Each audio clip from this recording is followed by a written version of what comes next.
හයි guys ඉතින් කොහොමද ඔයාලට වෙනද වගේමත් අදරෙන් පිළිගන්න මගේ YouTube channel එකට. ඉතින් අද මම අරගෙන ආවේ 2026 A-level කරන ඔයාට අන්තිම දවස් ටික plan කරගන්න සුපිරි plan එකක්. ඉතින් වැඩි කතා නැතුව අපි යමු ඉක්මනට ඒ plan එක හදන්නේ කොහොමද කියලා බලන්න. ඉතින් plan එකට යන්න කලින් මම මතක් කරන්න ඕනි. මේ plan එක මම හැදුවේ ඔයාලට past papers ටික තව එකපාරක් subject තුනේම කම්ප්ලීට් කරලා ඔයාලට මතක තියාගන්න ඕනේ රිවයිස් කරගන්න ඕනේ ටිකක් රිවයිස් කරගෙන දවස් 11ක් ඇතුළත එක්සෑම් එකට ලෑස්ති වෙන්න. ඉතින් ඔයාලගේ ප්ලෑන් එක මෙහෙම මම ෂෙයා කරන්නම්. මෙන්න මේ විදිහට තමයි ප්ලෑන් එක බලා ගන්න පුළුවන් වෙන්නේ. පැහැදිලිව පේනවා අපිට තව දවස් 11ක් තමයි ඉතුරු වෙලා තියෙන්නේ. එක්සෑම් එකට. ජූලි මාසයෙන් දවස් දෙකක් විතර. එතකොට අගෝස්තු මාසයෙන් දවස් 9ක් විතරයි. ඔයාලට වැඩ කරන්න පුළුවන් දවස් ගණනකට ඉතුරු වෙලා තියෙන්නේ නේද? ඉතින් ඒක බලාගෙන අපි මෙහෙම යන් ඉස්සරහට. ඊළඟට මම ඔයාලට මේ plan එකේ දෙනවා මෙන්න මේ වගේ පොඩි chart එකක්. මෙන්න මේ chart එක මොකක්ද කියලා මම පැහැදිලි කරන්නම්. මේකදී අපි කරන්නේ ඔයාලට දැනට ගොඩ ගහලා තියෙන වැඩ ප්‍රමාණයෙන් ඔයා අනිවාර්යයෙන්ම කරන්න ඕනි වැඩ මොනවද? එතකොට ඔයා කළ යුතු දේවල් මොනවද? සාමාන්‍යයෙන් ඔයාට කරන්න ඕනි දේවල් මොනවද? සහ ඔයා නොකළ යුතු දේවල් මොනවද? ඒ කියන්නේ ඔයාගේ priorities මේකෙන් ඔයාට අඳුර ගන්න පුළුවන්. මෙතෙන්දි මම විශේෂයෙන්ම කියන්නේ ඔයා කළ යුතුම කොටසට අනිවාර්යයෙන්ම දාගන්න past papers ටික ආයෙ පාරක් කරන එක. ඊළඟට ඔයා කරන්න ඕනේ දෙවෙනියට දාගන්න ඕනේ ඔයාට මතක නැති දේවල්. දැන් past papers අපි round එකක් කරගෙන යනකොට අනිවාර්යයෙන්ම ඔයාට අහුවෙනවා ඔයාට cover වෙච්ච නැති. එහෙම නැත්නම් මතක නැති දේවල්. ඒ කොටස විතරක් ටක් ගාලා note ටික refer කරලා මතක් කරගන්න.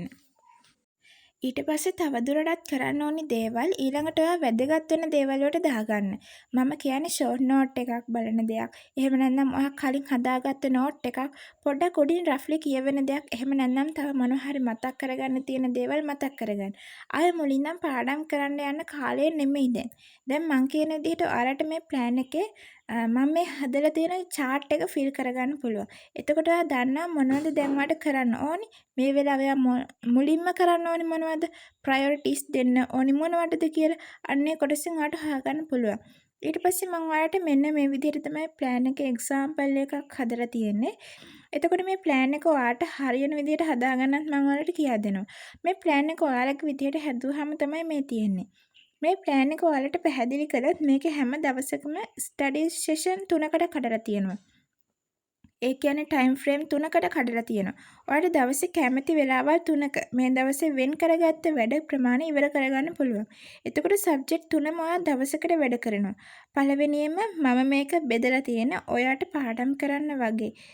ඒ කියන්නේ මතක් කරගන්න වගේ තියෙන subject එකක් මුලින් කරන්න. ඊට පස්සේ past papers එකක් කරනවා. ඊට පස්සේ ආයි පොඩි break එකක් අරගෙන ඊළඟ past paper එකට යනවා. ඒ විදිහට තමයි මම මේ එක්සැම්පල් එකේ අර මම කිව්ව සබ්ජෙක්ට් 3 කරන ළමයාගේ ප්ලෑන් එක දාලා තියෙන්නේ. ඔයාලට ඉක්මනටම පුළුවන් මේ වගේ පොඩියට chart එකක් ගහගෙන මේ තියෙන සබ්ජෙක්ට් වෙනුවට ඔයාගේ සබ්ජෙක්ට් එක දාගෙන මේ වැඩ ටික කරගෙන යන්න. ඒක හරිම ලේසි. මම මේක එකින් එක පැහැදිලි කරනවට වඩා එතකොට ඕනම ළමයෙක්ට 2019 ඉඳලා 2025 වෙනකන් සබ්ජෙක්ට් 3ම past papers ටික ඉවර කරගන්නත් අපේ ප්ලෑන් එකේ තව කොටසක් වෙන් කරලා තියෙනවා. මේකදී ඔයා හැම දවසකදීම past papers කරගෙන යනවා. මේක වෙන්නේ මෙහෙමයි.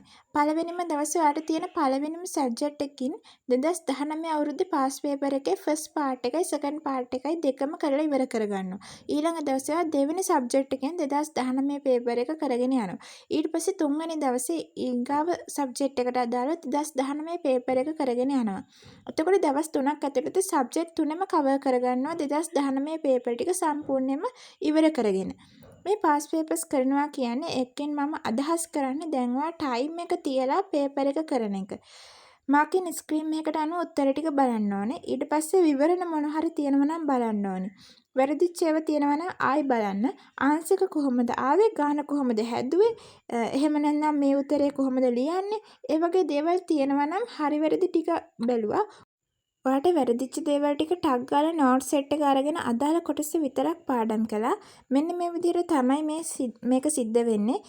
මේ ටික ආයේ මාරුවෙන් මාරුවට පළවෙනි සබ්ජෙක්ට් එක, දෙවෙනි සබ්ජෙක්ට් එක, තුන්වෙනි සබ්ජෙක්ට් එක. ඊට පස්සේ 2020 ටික අපි කරගෙන යනවා. ඊට පස්සේ 2021 ඔය විදිහට ඉස්සරහට කරගෙන යන්න ඕනේ. මේ විදිහට කළොත් සබ්ජෙක්ට් තුනේම පාස් පේපර්ස් ඔක්කොම එක රවුන්ඩ් එකක් එක්සෑම් එකට යන්න කලින් ඉවර කරගන්න පුළුවන්. ඒ විදිහට තමයි මම මේ ප්ලෑන් එක හදලා තියෙන්නේ. ඊට අමතරව ඔයාලට ඔයාලගේ වැඩ ටික ඕගනයිස් කරගන්නත් පුළුවන්. ඉතින් යාළුවනේ A-level එක්සෑම් එකට තව දවස් 11ක් වගේ තියෙන්නේ. ඒකින්ද අදින්නම් පැනික් වෙන එක නවත්තන්න. අද තියෙන දවසෙන් වැඩක් ගන්න. අනිත් අයක කම්පෙයාර් වෙන්න එපා. සෝෂල් මීඩියා එකේ අනිත් අය පාඩම් කරන ෆොටෝස් දැකලා මම කිසි දෙයක් කළා නෑ කියලා හිතන්නත් එපා. ඔයාලට දැන් කරන්න තියෙන්නේ මේ විදිහට ප්ලෑන් එකක් හදලා ඔයාලට පුළුවන් උපරිම එෆර්ට් එක දාලා මේ දවස් 11 වැඩ කරන එක විතරයි.